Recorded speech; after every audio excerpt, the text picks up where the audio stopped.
YouTube, this is Robert, Nordic Brit Prepper, and today I want to talk about animal safety, and I'm also going to do a gear first impressions of something I've just got in the post.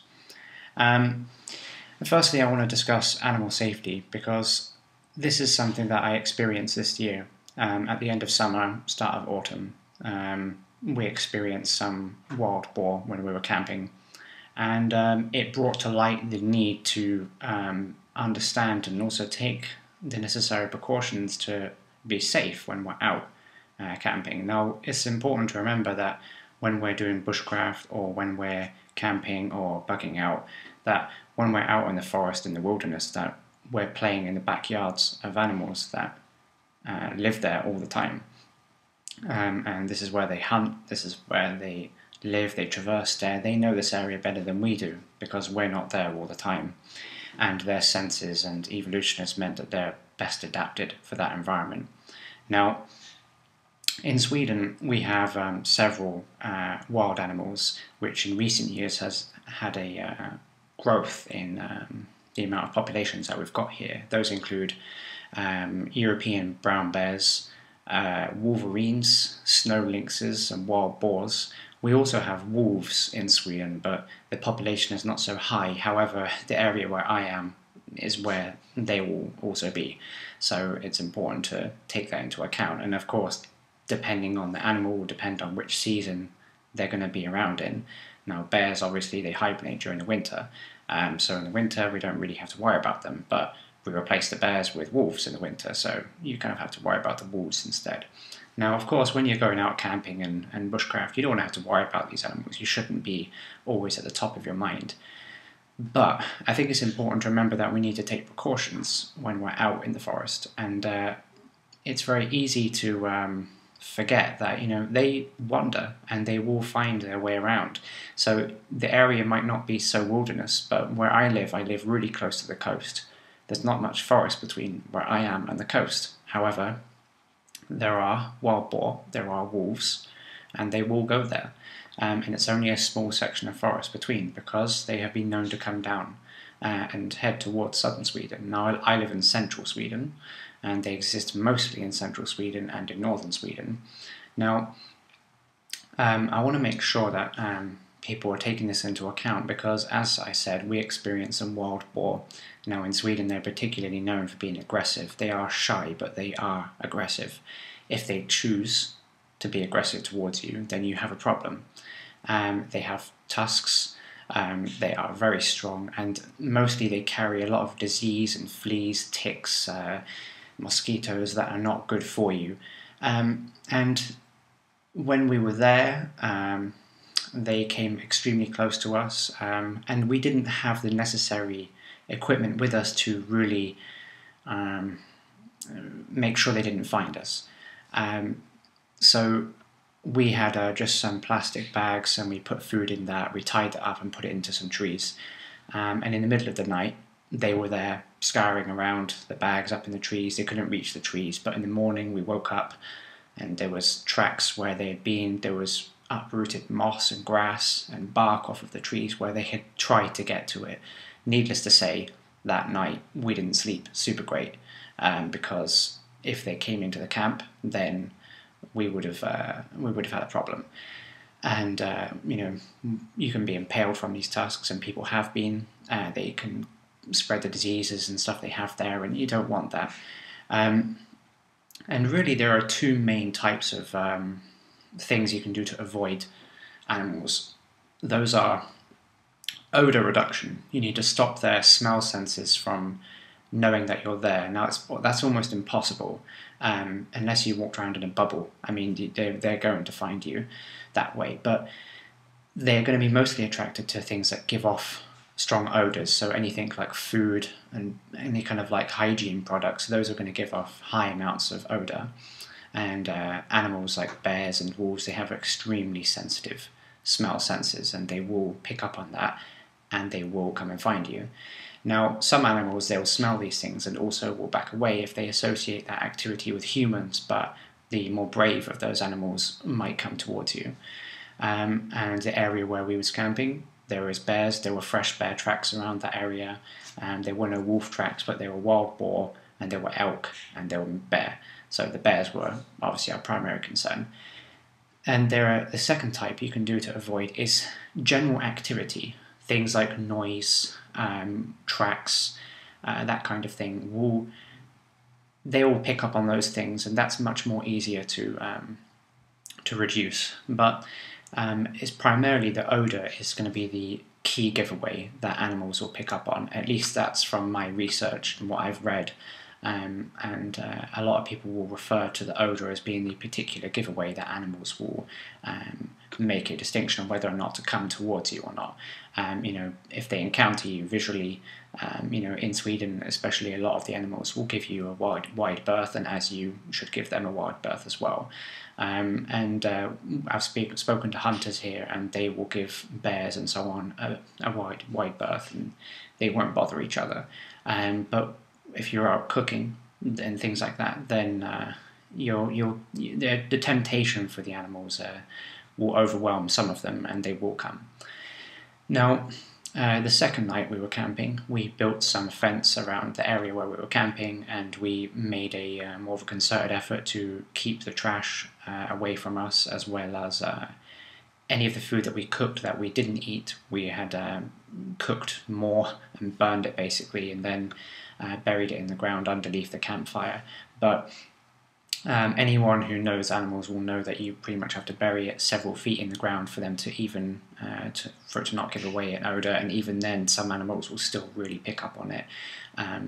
The best way is that you need to take some kind of items with you to prepare yourselves to keep away these items that are going to be the main attraction for animals. If you don't have a fence around your camp or something like that, then what you don't want is something like a bear, a wolf, or a wild boar, or worse in Sweden, like a wolverine, to come in to camp and wake you up, because that's something that will definitely set the alarm bells off. And since you'll be sleeping, you'll be making no noise, when you wake up you're more likely to startle the animal, and then that's going to result in a confrontation.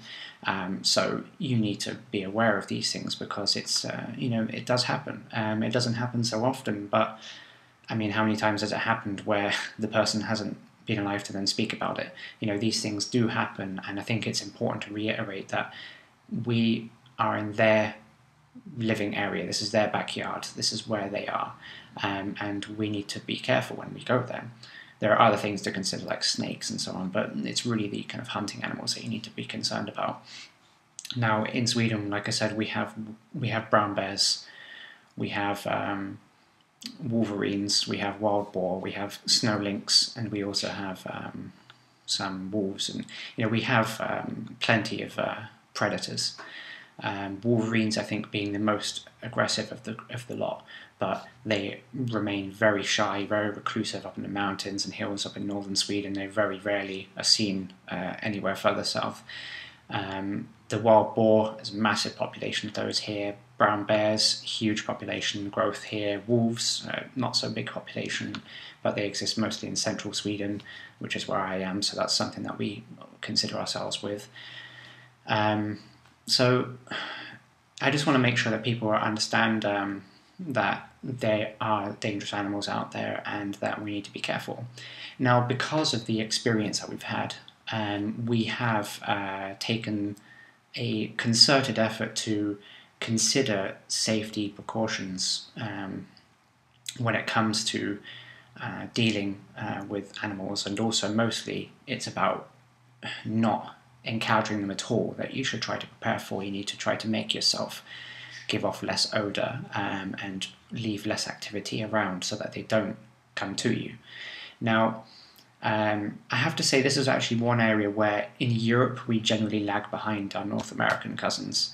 In Canada and in the States particularly, there's a lot of products and research has been done into animal and human encounters, because there's been a lot more of them, and that's resulted in a growth of products and understanding about how to avoid these animals. And I think there's a lot less products and research in Europe, at least that I've found, that goes towards those. Plus there's the language barriers, so really countries are doing it in their own languages. And that can mean the spread of this information doesn't go so quickly. So America and Canada have a lot of common animals that don't respect the border, obviously, in between. And there's black bears and brown bears and so on. And and I know in some states, some national parks, there is requirements that you go into Yellowstone. I think you have to take bear spray with you, or bear-proof containers, and I don't know what the rules are exactly, but they exist, and they exist for the reason that people have been hurt or worse because of encounters or because of a lack of knowledge. And knowledge is very important in our area, obviously, but there are products out there that can help people. Now, depending on where you live in Europe or around the world even, will depend on what you need to keep yourself safe. Now, bear spray, for example, bear-proof containers and things like this, you'll need these things if your area contains these kind of animals. However, if you live in an area where maybe only you've got poisonous snakes, then these things are not going to be much use to you. Instead, you'll need something that's more like probably anti-venom, or to protect your legs, your ankles, and so on, so that they can't bite you. And when you're walking around, to generate noise so that they'll avoid you. There's depending on where you are, will depend on the kind of things that you need to do to protect yourself against Mother Nature, basically. And so, as I've said, this is one of the areas that we have been concentrating on a little bit to try and make sure that we're doing. It's not just for us; it's also to make sure that the animals don't smell and see our activity, so that it doesn't interfere with their lives, because it's not fair to them either. So, and one of the first things that I got, and I just got this in the post today. Now, this is a product from the States. This is a LokSak OPSAK. Now, these are very high density plastic Ziploc bags, basically, but you can't use a normal Ziploc bag when you're out. Animals will smell right through it. They need to be thick, and it needs to be extremely dense plastic. It needs to be absolutely airtight. Now, this product is, I got this from the States, and as with most of these type of products, bear-proof containers, these kind of Loksaks, bear spray, these are really hard to find in Europe. If you can find products that are in these three categories in Europe, they either tend to be of less quality, or not well known, or really expensive. And there are different regulations in different European countries about what you can own, and that can be a problem also. And also, like I said, there's a lot more public knowledge in the States and Canada regarding these kind of animals, and in Europe there seems to be a less public activity towards these, at least from my experience. Now, I grew up most of the time in the UK, and we don't really have any hunting wild animals. So there's no need to really concern yourselves with dangerous animals in the UK. There's not really anything that exists that can pose a threat to you, except for, the only things you have to concern yourself with are maybe diseased animals. Anything that might carry some kind of disease, you only have to concern yourself about. But like squirrels and stuff are not going to come and hunt you in the middle of the night. Whereas, in mainland Europe and in northern Europe, we have bears and wolves and so on. And therefore there's I've only lived in Sweden for 3.5 years, and I'm not sure exactly of how much effort has been put into, but I spoke to some hunters around my area, and a couple of them never even heard of bear spray before, and there's a lot of discussion, it seems, in Sweden about bear spray on forums and stuff like this, and hunters are actively talking about it. And I've brought up research from the States and showed them this and told them this, it's safer to generally take bear spray than a rifle and so on, because the encounters usually end up being better, because it's a good deterrent. And so this LokSak, for example, I had to order this from the States. Now, I didn't have to pay much for delivery. These are not expensive. You can buy these in multiple sizes. I'm not going to bother to really say how much these are, because it depends on where you buy it from, which state you're getting it delivered to. will depend on how much it's going to cost, and now being Christmas, you maybe can get it cheaper on sale. But I'm just going to give a first impressions of this and show you what I think. The main things about this is that it's developed and being tested by the military and by the kind of National Park Service in the States. It's been given a lot of testing and it's been approved by these agencies, which should go some way to showing you that quality was something they particularly wanted to aim for with this. These are, says here, they're super tough, high stretch dry bags, liquid tight, airtight, dustproof, waterproof up to 60 meters, 200 feet, which is pretty impressive. Lightweight, fully recyclable. They're government approved long-term biohazard bags. Can withstand heat up to 165 Fahrenheit. I'm not sure how much that is in Celsius. There's no chemicals or BPA. Keeps odours inside. You can use this to also boil water and also put food in. So if you've got dehydrated food, you can put boiling water in here, and you can use these as essentially the bags to rehydrate the food, which is quite cool. And yeah, so I mean, I bought these and it seems good. I haven't opened the packet yet, so we're going to take these out. So this is what they look like. These ones are the size that I got. And instantly taking these out, that should give you an impression of the size there. These ones are, did it say the size on here or not? 12.5 inches by 20 inches, or 32 by 50 centimeters. So yeah, pretty big. Instantly I can tell these are good. The quality of these are extremely thick. You can feel it. There's two Ziplocs here, or not Ziplocs, but two pressed in. Yeah, this is very good. You can feel this is extremely good. There's two sacks here, two whatever you call these, basically two sealers on the top to help keep out the odours and to make sure it doesn't open. Now in the States, these tend to be used sometimes in conjunction with bear-proof containers. Now this is just one of the items that I've ordered recently from the States to deal with odours, giving off odours. Now you can put anything in these. You can put food in these. You can put any kind of hygiene products and anything that gives off an odour. Some people even use these if you've got a baby, for example. You can use this to put diapers in if you're out and you don't want the odour to go in the bag or wherever it is. And you can put diapers in this and it won't give off odour outside, which is also, I imagine, quite pleasant. This is what they're for. They're for basically stopping odours, and you can clean these and reuse them, and there's no problem with these. And I've read a lot of good reviews about these. Now, I'm just going to do it. This is just my first impressions. They seem good. They look good. The quality looks good. There's no kinks or anything like that around the edges.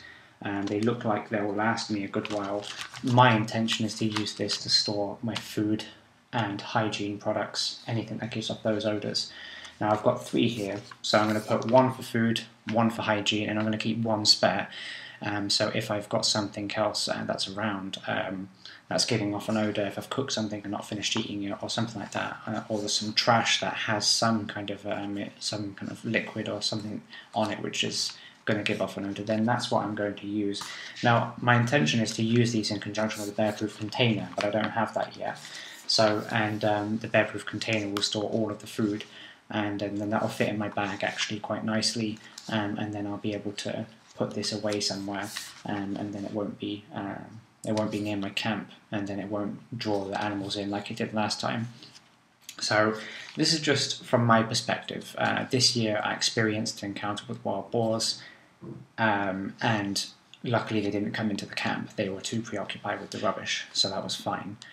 Next time may not be so lucky, next time may not be a wild boar, and this video I hope will go some level to helping some of you, and that some of you might get some advice from this, to make sure that you don't forget that there are animals out there as well, and it's important to make sure that you don't antagonize them.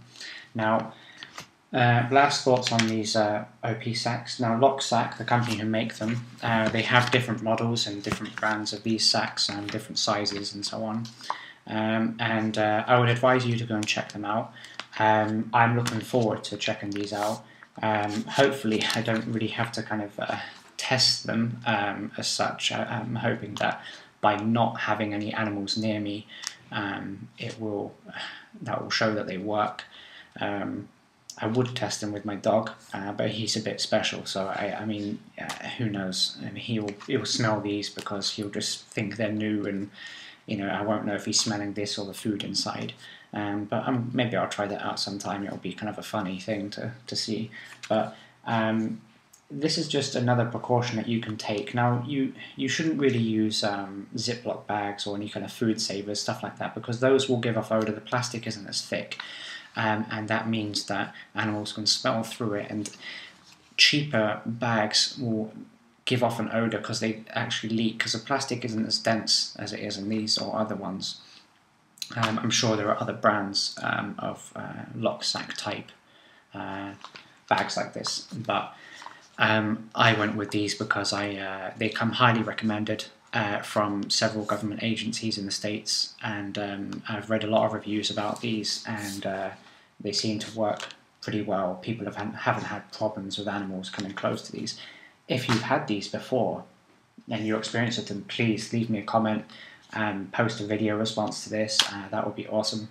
If you've had problems with these, also let me know. This is important. The point in my channel and a lot of other channels is to share information and knowledge, and that doesn't just mean bushcraft and camping and so on and prepping. It can be also about products and your experience with products. And I know, like most of you, I won't buy products now unless several people have reviewed it on YouTube and have demonstrated that it does the job it says it's going to do. You should always take manufacturing and producers advertising with a pinch of salt these days, and I like to see products be used before I buy them, and with these kind of products especially, because these are not cheap. I think I paid about 200 Swedish crown for these. Delivery was about 60 Swedish crown, I think. I can't remember exactly, but that's about 20 British pounds. I'm not sure how much that is in dollars. But this is designed for that kind of purpose, and that's what they're for. So I took it on good faith that other people who have reviewed this and the agencies that reviewed this and used these, that this would be a good purchase. My first impressions is that I feel like this is a good purchase. I definitely wanted something to not give off the odour.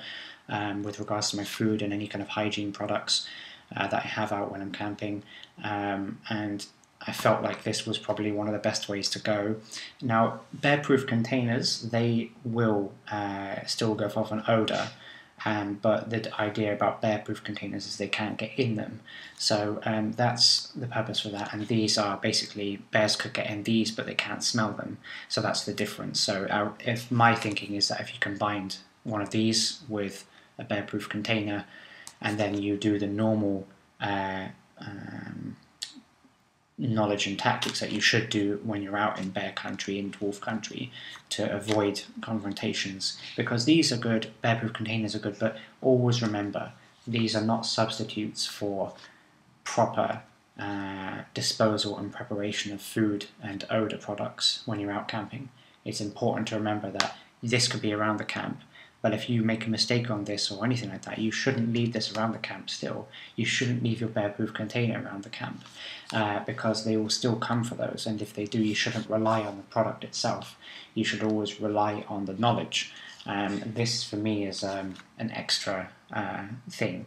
When I'm out, I do take my food and my trash away from where I'm camping. But remember, if you're cooking, you've got your campfire. Usually your campfire is close to where you're sleeping. And that will have odour, and that will have food and stuff that you've cooked there. And the same with going to the toilet. These things they're odour areas. So if you combine the cooking with the food and the trash and then the toilet, all that together is a lot of odour that you're giving off, and therefore it's almost impossible to completely remove yourself from the senses of animals when it comes to odour, but you can take the necessary precautions to make sure that you don't encounter them, which is the most important thing. So I hope this video was informative. It's kind of on a boring subject, but I think it's an important subject, and I just want to make sure that all the folks out there who see this video take it as it is, and just take the precautions. You don't have to take the same precautions I have, but just take the precautions that you think necessary for where you are and be safe, basically. I hope this was informative and that you take some good advice and some good tips from this. If you liked the video, give me a thumbs up, subscribe to the channel, and I'll see you in the next video. On a final note, this video will probably be the last before New Year. It's Christmas, and I hope everyone has a really good Christmas and a good New Year. For me, in January, I'm expecting a baby. And therefore I don't know how much time I'm going to have to do a lot of the videos, but I will do my best to make time and do videos. I'm hoping to get back out again soon. We've just started getting a lot of snow now here. It's starting to get really cold, and I don't have all my winter gear, so I'm not sure when I'm going to be out again. I'm hoping to get out for at least some day hikes and show you some products and so on. So I hope this is good, and I hope it's not too long before you see me again. And like I said, if you want to see anything, just let me know, and if you like the channel, just tell others about it and subscribe to it, and I'll see you next time. Have a Merry Christmas and a good New Year.